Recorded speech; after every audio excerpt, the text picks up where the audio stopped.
Party निशान लेकर हमारे उम्मीदवारों को आज़ाद हैसियत देने में बड़ी साजिश है। कौमी असेंबली की 70 जबकि मुल्क भर की मिलाकर 227 मखसूस नशिस्तें हैं। ये सीटें सिर्फ उन्हें मिलेगी जिनके पास पार्टी का निशान होगा।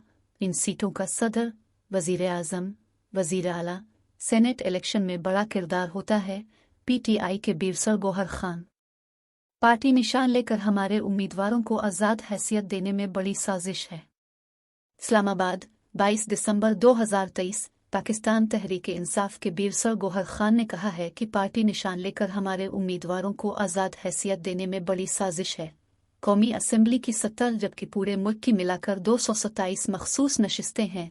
ये सीटें सिर्फ उन्हें मिलेगी जिनके पास पार्टी का निशान होगा। मखसूस अरकान असेंबली का सदर, वज़ीर आज़म, वज़राए आला, सेनेट के इलेक्शन में बड़ा किरदार होता है। उन्होंने इलेक्शन कमीशन के फैसले पर अपने तहफ़्फ़ुज़ात का इजहार करते हुए कहा कि इलेक्शन कमीशन पर हमारे तहफ़्फ़ुज़ात हैं। जिस तरह इलेक्शन कमीशन ने बारीकबीनी के साथ हमारे केस को देखा है, इस तरह बाकी 175 जमातों में किसी को भी ऐसे नहीं देखा गया। हमने आइन कानून के मुताबिक इलेक्शन कराए थे।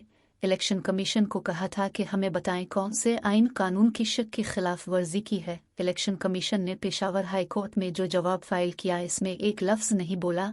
हमने सब कुछ आइन व कानून के मुताबिक किया है। इलेक्शन कमीशन का फैसला ज़ातियात पर मबनी सियासी फैसला है। इलेक्शन कमीशन ने बल्ले का निशान वापस लेने का पहले से तहिया कर रखा था। ये एक साजिश है। एक बड़ी सियासी जमात से पार्टी निशान लेकर तमाम उम्मीदवारों नून गुन्ना को आज़ाद बना रहे हैं।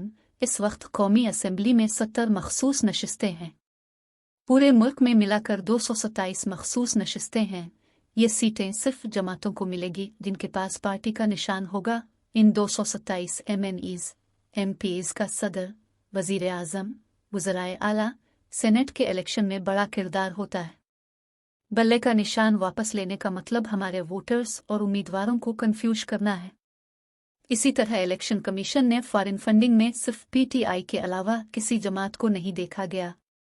इलेक्शन कमीशन के फैसले को हाई कोर्ट में चैलेंज करेंगे। इलेक्शन कमीशन के खिलाफ किसी भी हाई कोर्ट जा सकते हैं। हमारे पास प्लान बी भी मौजूद है। इलेक्शन कमीशन ने फैसले में कहा कि पीटीआई के फिनांस विंग ने इंट्रा पार्टी इलेक्शन पर एतराज़ किया है। हम इलेक्शन का बायकॉट बिल्कुल नहीं करेंगे।